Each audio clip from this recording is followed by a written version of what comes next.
Give me your thumbs up. I see 1, 2, 3, 4. All right.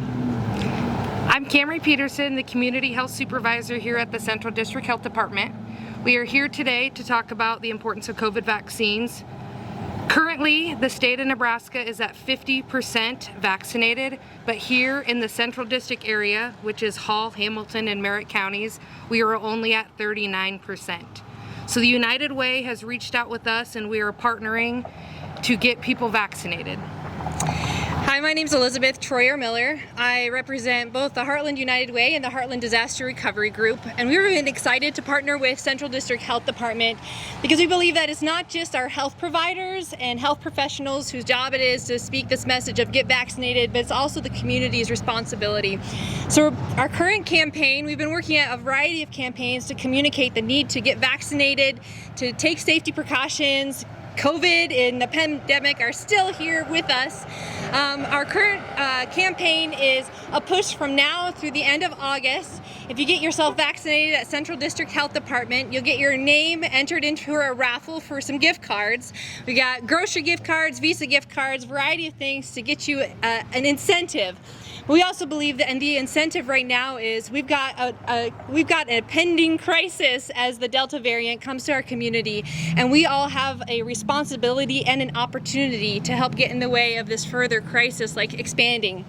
And so you're going to start to see in the community, we've got these number of posters around us. You're going to start to see faces and testimonials popping up. We would like the community, you, if you're vaccinated, to share your testimony about why you did it. Put it on your social media, come into the health department. If you come in with your card and you come in ready to take your photo, we'll post it through the health department and Heartland United Way, and you also can get your name entered in for the raffle drawing. It's really important right now, more than ever, as kids are going back to school. We know that things are changing and shifting in our community, and we have an opportunity to really just encourage those of you who have been thinking about it, you've been meaning to get your vaccine, this is the time. Now's the time to do it, and we hope this little incentive with the raffle drawing will help push you over the edge. Not the bad edge, the good edge of the vaccine. So the raffle drawing will go from now until the end of the month, and if you are interested, we will be pushing out more images, and we'd love to have your image be a part of that. We do have our information in English, Spanish, Somali, and Arabic, and we'll be pushing the posters out. So if you'd like to volunteer to hang posters, you can contact us at Heartland United Way. Open for questions. So who are the people that you've got so far? So some of the people that are on our posters are local community members that have volunteered their time to show up and get photographed and tell their story of why they chose to get vaccinated. Some of them are people in the community that are at the schools, people who will be vaccinating at the health department, people who care to share their story. Why should I get vaccinated now? We're on the rise of a COVID spike. You know, we can't, in a few weeks, this will help. Getting vaccinated right now is important for our future. We will still continue to see a spike. Getting vaccinated today isn't going to immediately help us, but it will help us in the future. One of the other reasons that we can think about why it's important to get vaccinated now is we've got a lot of kids under 12 who don't have the opportunity to be protected by the vaccine. So we've got community responsibility to care for the children who are amongst us. I'm a parent, my kids are 9, 6, and 4. They cannot get vaccinated, and I rely on my neighbors, I rely on their teachers, I rely on anybody who they come in contact with to do the right thing to be vaccinated to help protect them, because I can't do it alone.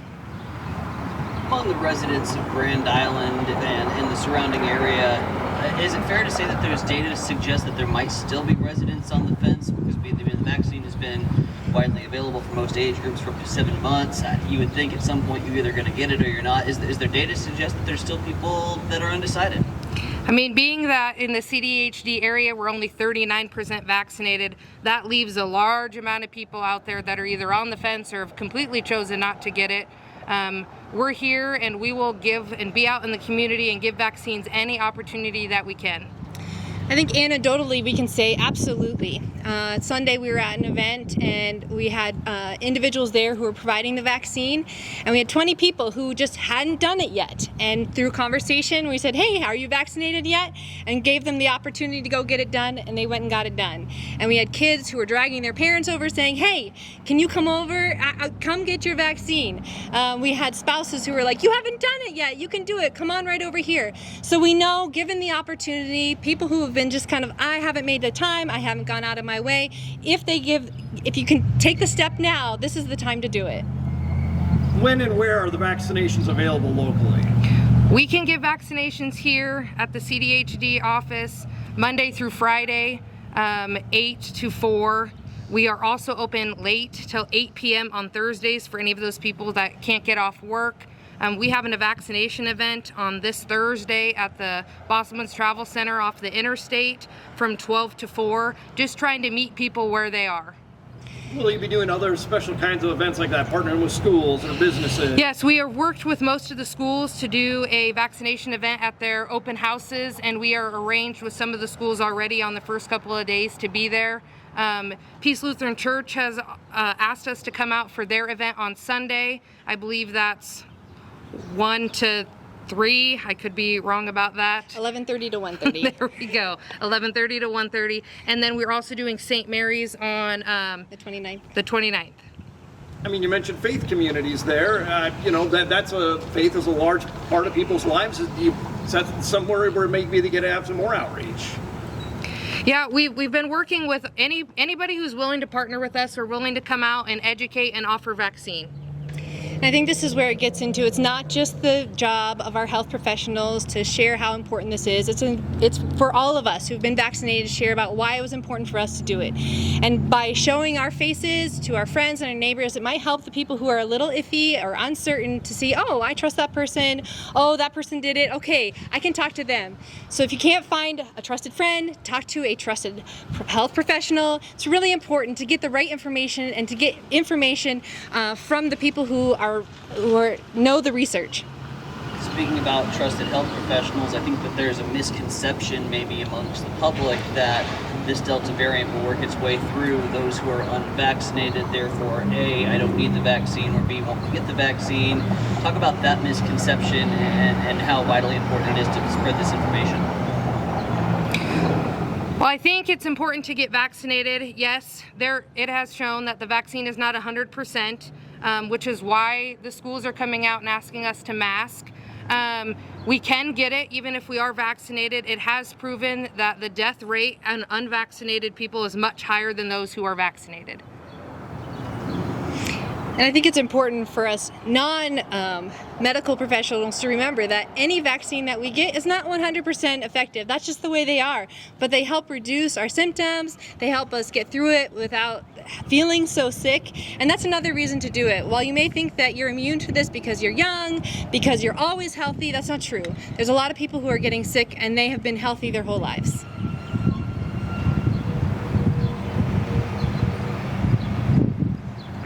Is this a special part of the United Way, separate from some of the different agencies that you guys serve, that you're able to come with some of the resources, get some of the funds to be able to offer these incentives?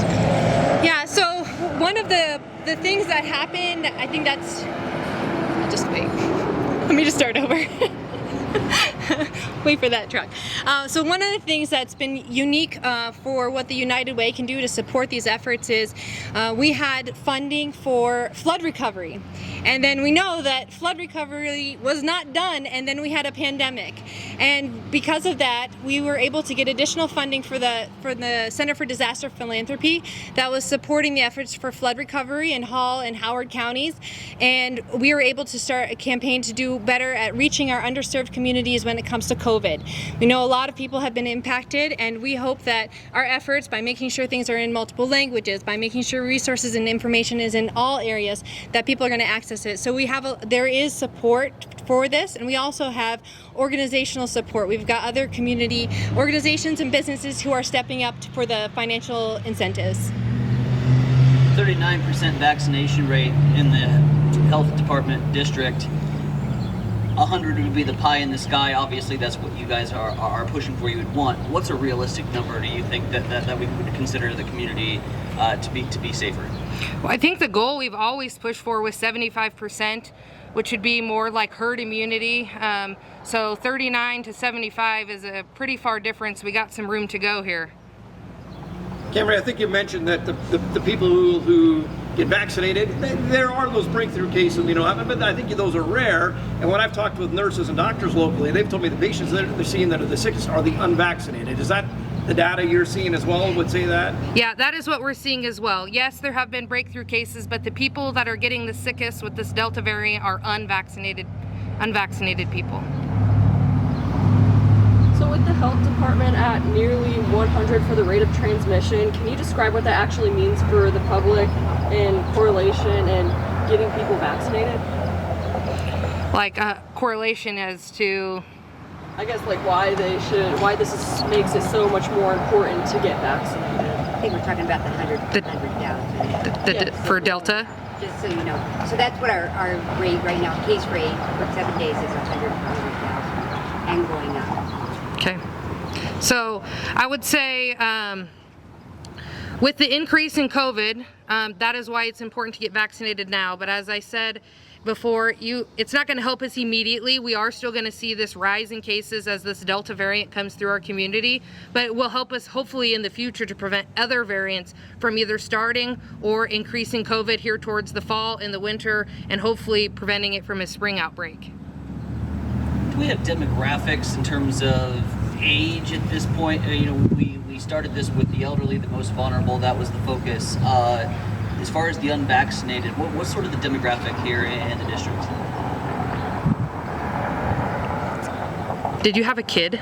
Were we like 13%? Oh, yeah. Did you say unvaccinated or vaccinated? As far as, demographics of unvaccinated. Unvaccinated, we don't know because we don't have those numbers. Okay. But we know only 14% of our youth population, 12 to 18, is vaccinated. And we know that the older you go up, the more likely people are to be vaccinated. So you get up to 75-year-olds. Should we get Teresa up here? Hey Teresa, how about Do you you want to stand up here and answer his question? I'm done. I just wanted to No, I'm done. Well, I'm like, I know you had it on your paper back there, or Elizabeth wrote it down. Is it also important to do this for the benefit of our healthcare providers in the community? I got a message from a nurse in a critical care unit who says he's frustrated because the patients he's seeing are unvaccinated. He says, get vaccinated, give us a break. There is some frustration along the medical community only because they went through this pandemic last year, early spring, and they've used all their resources that they can. They worked as many days as they can, and here we are, we got a vaccine to try to help that, and now the community doesn't want it, or people don't want to use it, and now they're back to using all their resources. When the hospital is full, it takes more nurses every shift, and there's just not those many people. So nurses and doctors are working day after day, trying to keep these people safe who chose not to get the vaccine.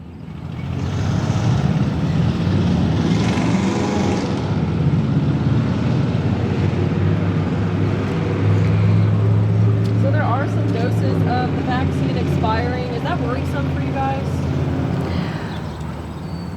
Nobody wants to see doses expire, okay? There are people out there that wanted the vaccine right away and it took them a while to get it, and now there's tons of people in our community that can get vaccinated, and we have the vaccine to do it. We're doing our best to not expire any vaccine, but we know just in the state of Nebraska there is a significant amount of vaccine set to expire at the end of August and at the end of September, but we want to reach as many people as we can. Is there any cost? The vaccination is at no cost to you. Some of the facilities that you get your vaccination at will ask for your insurance card, but you will not get any cost associated to that.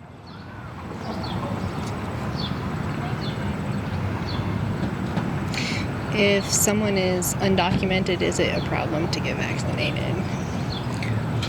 We do not ask for any ID or identification here at the health department. You can come in and all you need to give me is your first name, last name, and date of birth, and we can get you a vaccine.